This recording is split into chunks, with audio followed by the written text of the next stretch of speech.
So, tell us about your journey with migraines. Migraines for me started at the age of 8 years old. In the second grade, I had a headache for a whole week, and I was in the nurse's office that whole week. My mother has migraine. I've seen her suffer my whole life. And I represent the more than 11 or 12% of people in this country and across the world with this debilitating neurological condition. Unfortunately, I am a chronic migraine sufferer, which means that there are more days in the month I have migraine than I don't have migraine. One of my worst episodes was the week of Thanksgiving, and I had to cancel all of my appointments, everything I was doing on campus, and actually ended up coming to campus, but to the Tang Center, which is the health facility here. And I was in urgent care from the early afternoon through the evening, connected to IVs, getting shots to stop a migraine that had started on that Monday.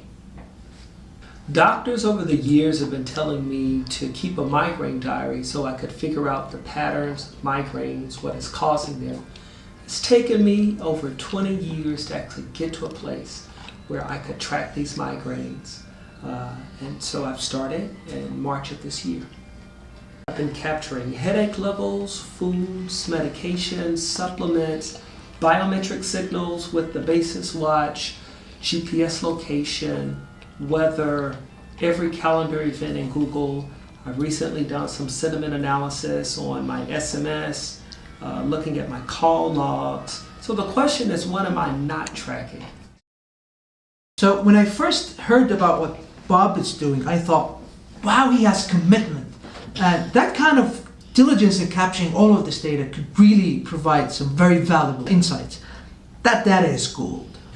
Well, we've been collecting per minute data since March the 6th of this year. So as of December the 9th, that's 400,000 rows of data, per minute data. And my colleague and I have extracted at least 90 features on that data set.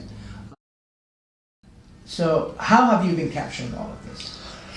For example, you saw me eating some almonds and drinking coffee. So as soon as I get the almonds, I immediately pull out my mobile phone and I go into Google Calendar and I put in the time and the food and the brand if it's available.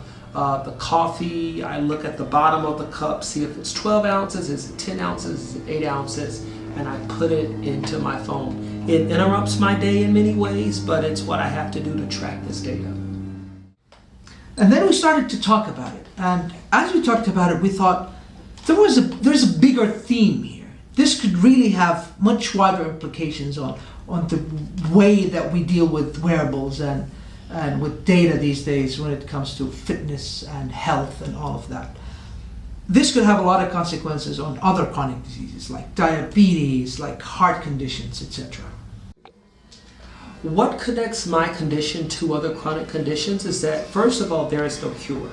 So the only thing we could do at this time is manage the disease or the condition.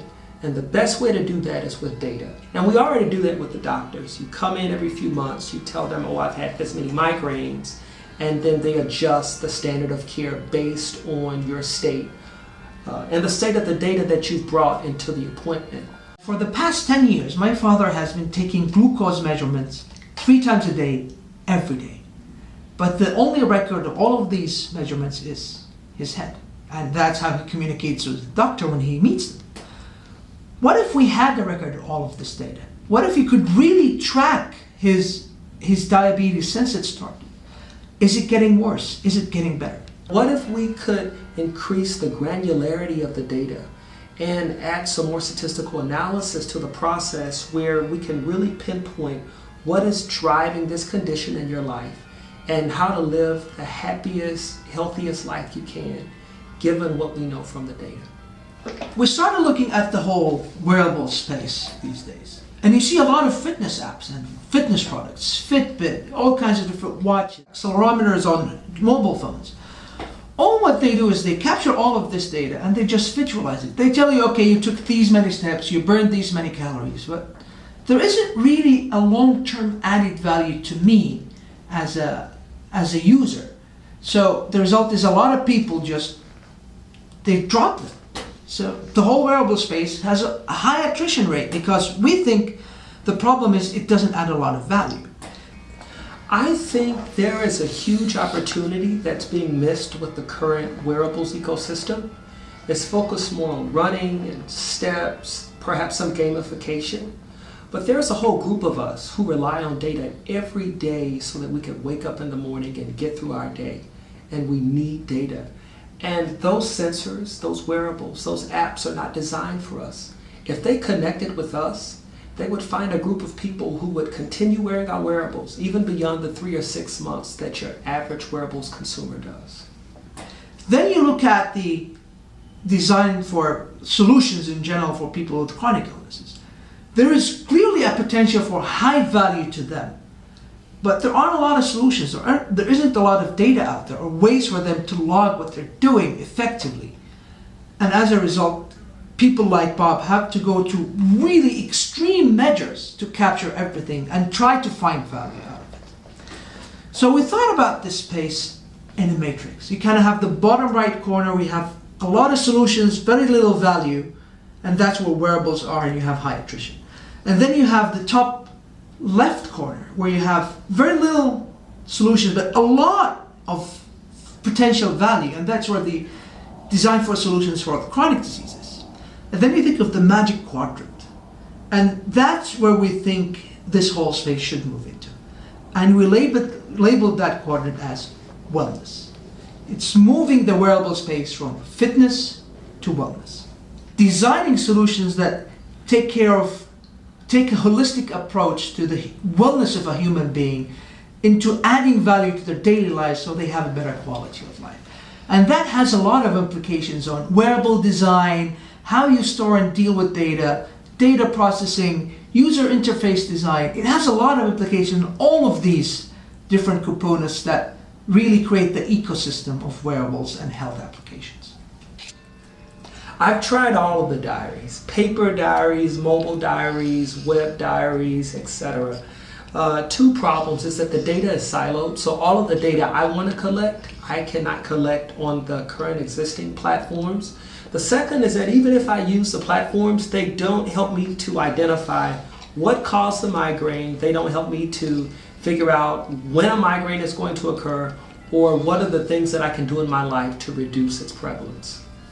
We start with how we capture data. You have all of these sensors, and there are different new platforms that now cater for open data, and you can really add any sensor. But then all of this data is just stored there, and you don't, beyond visualization, we're not really using that data. And we think the key to adding value to consumers is to use that data. Three things we've done with the data. The first is that we've collected, extracted, cleaned and munched the data. I know it doesn't sound exciting, but it's useful for the rest of the analytics pipeline. The second thing we've done is that we visualize the data. My colleague, what was interesting is that he pulled up the data visualization in Tableau, and just looking at the visualization, he was able to show me the one medication that was the most effective in reducing my migraine level from very high to non-existent. And the third thing is that we've done a variable importance measure. And all that does is that out of the 90 features that we are measuring for migraine, we could whittle it down to about 10 or 11 that are the most important for moving my migraine headache level either up or down. And another key added value from data is highlighting positive trends. This kind of positive reinforcement of the user's behavior. Telling somebody like Bob that you haven't had a migraine in the past 3 days could really encourage them to continue to do the things that they've been doing in the past 3 days. Towards the end of this semester, we really settled on the idea that there needs to be a behavioral economics approach to incentivizing the behavior of data capture. And that's something that I'm not incentivized other than the possible promise of finding something with my condition. But there needs to be something in the wearable space, and particularly in the user experience, where we are incentivized, gamified, encouraged to give our data on our health. And right now there are all of these different devices that you interact with and these different apps, and sometimes you have to enter the data over and over again. It's the same data, and you have to enter into all of these different places. We came up with the concept of illness as a plugin. I only log on to one place, one app, and if I have a certain condition, I download it and install it as a plugin. So I install a plugin for migraine. And what that plugin does is that it extends the data that is being captured by the app, whether through sensors or through human entry, to add the data it needs for migraine. And then when you design the interface and you add all of these different plugins, everything will look the same. I only have to log on to one place to see, to get a holistic picture, a dashboard of my health. But also, in addition to seeing the trends and the visualizations, the way I enter this data has to be something very simple that encourages the user to stay and engage with the app and not feel like it's a burden or an overhead. What's the future for this data? What do you want to do with it? What do you want others to do with it? Okay, first we need to continue collecting the data. So I want to collect it at least through next March, next May, have a whole 12-month period of data. The second is to automate the data collection process. The third is to do more variable importance measures so that we could figure out not just the individual triggers for migraine, but maybe there are interactions. The fourth would be actually using those most useful predictors into some type of machine learning model to help me predict when migraine will occur so I could stop it in its track.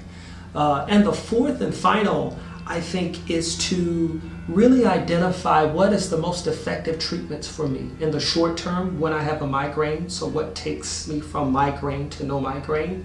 And then the other is what is the optimal set of lifestyle things I could do around food, around sleep, around stress that could minimize the prevalence of migraine. Let's make migraine history. Okay.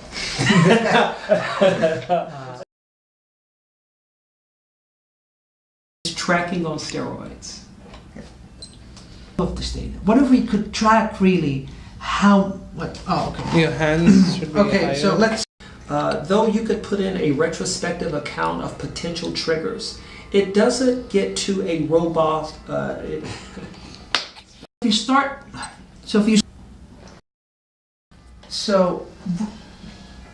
What do you want to do with this data more in the future? What can be done with it? Wait, there's something wrong.